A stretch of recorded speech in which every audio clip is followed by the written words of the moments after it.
নমস্কার, আপনারা দেখছেন ট্রাভো নিউজ বাংলা, সংবাদ ভ্রমণ বিনোদন সারাক্ষণ। আমি দিয়া রয়েছি আপনাদের সাথে। এখন সবথেকে বেশি একটি বিতর্কিত জায়গা বলতে গেলে বলা যায় সেটা হলো কসবায় অবস্থিত গুলশান কলোনি।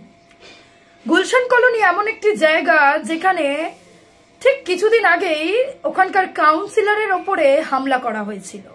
সেখানে গোলা, বারুদ, বোমা, গুলি কোনো ব্যাপারই না, সেটা একটি সাধারণ বিষয়ে পরিণত হয়েছে। সেখানে পুলিশ ঢুকলে তাদেরকে মারা হয় এবং ওখানে বহিরাগতরা এসে থাকছে, সেটা পাকিস্তান থেকে হোক বা বাংলাদেশ থেকে। এবার এসআইআর তো শুরু হয়ে গেছে। এখানে টোটাল মানুষ সংখ্যা হচ্ছে 2 লাখ, সেখানে ভোটার সংখ্যা হচ্ছে 20,000। তার মানে যদি বলা যেতে পারে 100% মধ্যে 10% মানুষ ভোট দেন এবং বাদ বাকি যে 90% মানুষ ভোট দেন না। এই হচ্ছে অবস্থা গুলশান কলোনির। সেখানে মারপিট, ধর্ষণ, গোলা, বারুদ, বোমা, কাউন্সিলর ওপরে হামলা, কোটি কোটি টাকার ব্যবসা হচ্ছে। সেখানে কোনো কাগজপত্র ছাড়া, কোনো পারমিশন ছাড়া বিল্ডিং দাঁড়িয়ে যাচ্ছে, মানে এমনটাই অবস্থা গুলশান কলোনির।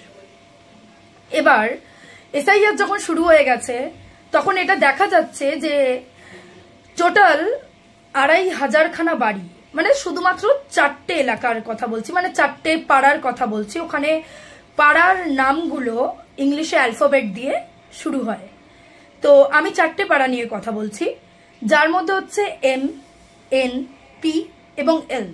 এই যে 4টে পাড়া, এই 4টে পাড়ায় টোটাল 2,500 বাড়ি। সেই 2,500 বাড়ির মধ্যে রয়েছে মানে সবকটা বাড়ি হচ্ছে 5তলা 6তলা বাড়ি এবং সেখানে ফ্লোর হচ্ছে, মানে সেই 5তলা 6তলা ফ্লোরের মধ্যে এক একটি ফ্লোরের মধ্যে খুব কম করে 4 থেকে 5টি ফ্ল্যাট আছে। সেই 4 থেকে 5টি ফ্ল্যাটের মধ্যে মানে একজন করে হয়তো ভোটার পাওয়া গেছে, কারণ ওই 2,500 বাড়ির মধ্যে 1,700 জন মাত্র ভোটার পাওয়া গেছে। এবার এই যে এত বিতর্ক, সেই নিয়ে এখন বর্তমান শাসক দলের BLA মনোজ শেখ উনি বলেছেন যে ইচ্ছাকৃতভাবে গুলশান কলোনিকে খাটো করার জন্য এই বিতর্কগুলো করা হচ্ছে। নাকি বিরোধী দলনেতা যারা আছে, বিরোধী নেতা নেত্রী, তারা ইচ্ছাকৃতভাবে এই জিনিসটা করছে।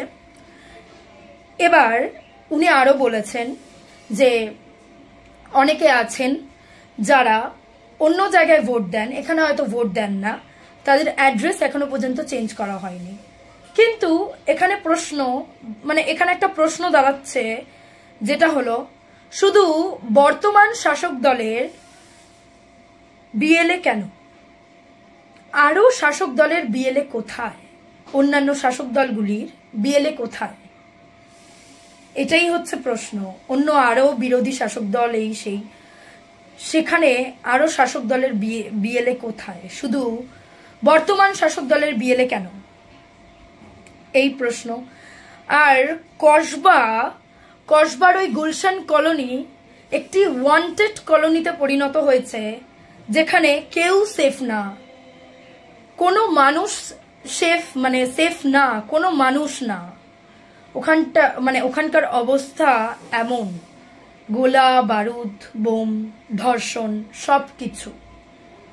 তো মাননীয় মুখ্যমন্ত্রীর কাছে আমার এই অনুরোধ যে এই যে গুলশান কলোনি কে নিয়ে একটু উনি যেন ভাবেন, একটু যেন কিছু করেন, কারণ ওখানে পাকিস্তান থেকে এসে লোক গা ঢাকা দিচ্ছে। তাই ওই জিনিসটা নিয়ে একটু ভাবাটা উচিত। তো বিস্তারিত খবর জানতে চোখ রাখতে হবে ট্রাভো নিউজের পর্দায়। ট্রাভো নিউজ, সংবাদ ভ্রমণ বিনোদন সারাক্ষণ। এতক্ষণ আমি দিয়েছিলাম আপনাদের সাথে। দেখা হচ্ছে নতুন একটি খবর নিয়ে।